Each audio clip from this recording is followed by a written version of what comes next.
मणिपुर में हिंसा पीड़ितों से मिलने आई डीसीडब्ल्यू अध्यक्ष स्वाति मालीवाल 2 दिन से यहीं पर है और कुछ पीड़ितों से आप मिली भी है। क्या उनकी शिकायतें थी? सबसे पहले तो मैं ये कहना चाहूँगी कि मैं दिल्ली से अकेले बिना परमिशन के, बिना सिक्योरिटी के यहाँ आती हूँ और वहाँ तक चूरा चांदपुर जहाँ पे गोलाबारी चल रही है वहाँ जाके लड़कियों से के परिवार से मिल लेती हूँ। ये जो परिवार है उसमें हस्बैंड हैं और उसमें मदर हैं, उन दोनों से मेरी मीटिंग हुई और उनका रो रो कर बुरा हाल है और वो बार बार मेरा हाथ पकड़कर यही कह रहे थे कि आप दिल्ली से यहाँ गोलाबारी के बीच में आ जाते हो और हमारे जो अपने मुख्यमंत्री हैं, कैबिनेट मिनिस्टर्स हैं, वो भी छोड़ दीजिए, कोई भी सीनियर ऑफिसर अभी तक उनसे नहीं मिला है। ना उन्हें कोई लीगल एड मिली है, ना कॉम्पनसेशन मिली है, ना कोई काउंसलिंग मिली है, किसी ने अभी तक उनका सुध नहीं लिया है। कोई सरकारी महकमा पूरा एक तरीके से सो रहा है। तो मेरा मुख्यमंत्री जी से सवाल है, मैं बिना सिक्योरिटी के अकेले चूरा चांदपुर पहुंच सकती हूँ, उनके पास तो पूरी बुलेट प्रूफ जैकेट है, बुलेट प्रूफ की गाड़ियां हैं, वो फिर भी चूरा चांदपुर नहीं पहुंच रहे। अरे चूरा चांदपुर छोड़ दीजिए, वो कहीं भी नहीं जा रहे, वो अपने घर में बंद हैं। रिलीफ कैंप्स में मैं गई, मोइरांग में, वहाँ पे इतनी ओवर क्राउडिंग हो रखी है, लोगों को कोई मदद नहीं मिल रही, कोई सहूलियत नहीं है, सरकार चला नहीं रही है ये रिलीफ कैंप्स, कोई वॉलंटियर्स ये रिलीफ कैंप्स चला रहे हैं।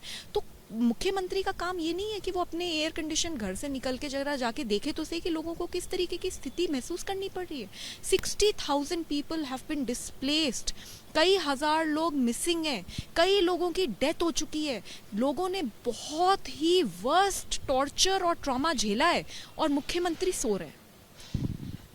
स्वाति, इस घटना को हुए चाहे जो भी वीडियोस हमारे सामने हैं वो 3 मई या 4 मई को, यानी अभी हम जुलाई के आखिरी हफ्ते में चल रहे हैं, लेकिन इस तरीके की जो स्थिति है 2 महीने 2.5 महीने हो गए और कोई भी यहाँ पर नहीं पहुँचा। एनसीडब्ल्यू अध्यक्ष भी अब यहाँ पर पहुँची हैं, आप खुद यहाँ आप पहुँच रही हैं, तो आपको नहीं लगता कि बहुत देरी हो गई?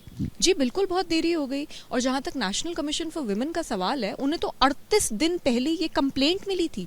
उस कंप्लेंट में ना सिर्फ इन 2 लड़कियों के बारे में बताया गया था, 2 और लड़कियां, एक 21 साल की और एक 22 साल की, जिनका रेप करके मर्डर कर दिया गया। एक 15 साल की लड़की के साथ रेप हुआ, एक 45 साल की लेडी को बुरी तरीके से बुचर कर दिया, मार डाला गया। ये सारी कंप्लेंट 38 दिन पहले एनसीडब्ल्यू को मिलती है और वो उसके ऊपर सो रहे होते हैं। और उसके बाद जब वीडियो वायरल होती है तो चेयरपर्सन ट्वीट करती हैं कि I have taken suo motu cognizance. Do they even understand what is suo motu cognizance? Suo motu cognizance मतलब उन्होंने अपने आप से कोई कंप्लेंट के ऊपर एक्शन लिया, लेकिन कंप्लेंट तो उन्हें ऑलरेडी 38 दिन पहले मिली हुई है।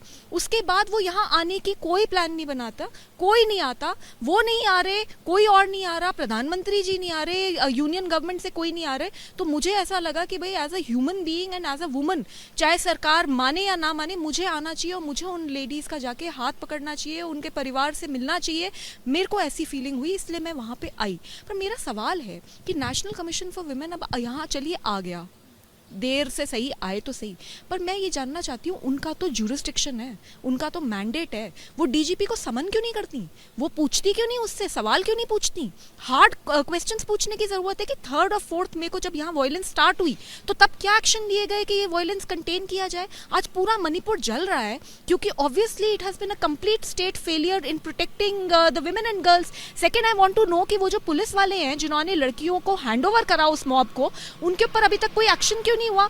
और पुलिस से, डीजीपी से पूछना चाहिए कि कितनी कंप्लेंट्स आई हैं पुलिस के खिलाफ। और ये जो रिलीफ कैंप चल रहे हैं, सरकार सपोर्ट क्यों नहीं कर रही? लोगों को खाने को नहीं है, लोगों को पहनने को नहीं है, लोगों को मेडिसिन नहीं मिल रही। सो हम यहाँ पे आकर, अगर हमारा मैंडेट है और हम सवाल नहीं पूछते सरकार से और सरकार से बस जाके मिल लेते हैं, तो मेरे हिसाब से we are doing a criminal act and it is a criminal act of neglect on the part of the national commission for women. शुक्रिया बातचीत करने के लिए। तो 38 दिन पहले जब एनसीडब्ल्यू को ये जानकारी थी तो फिर सुओ मोटो का क्या मतलब है, इतनी देरी क्यों हुई? यही सवाल स्वाति मालीवाल भी उठा रही हैं एनसीडब्ल्यू पर। हालांकि एबीपी न्यूज़ भी ये सवाल पूछ रहा है कि 2.5 महीने की देरी के बाद आखिर महिला आयोग की आंखें क्यों खुली है? क्या ये पहले समय रहते अगर कार्रवाई की जाती तो बहुत हद तक दोषियों पर कार्रवाई करने में आसानी होती? सहयोगी भूपिंदर रावत के साथ निधि श्री, एबीपी न्यूज़, इम्फाल।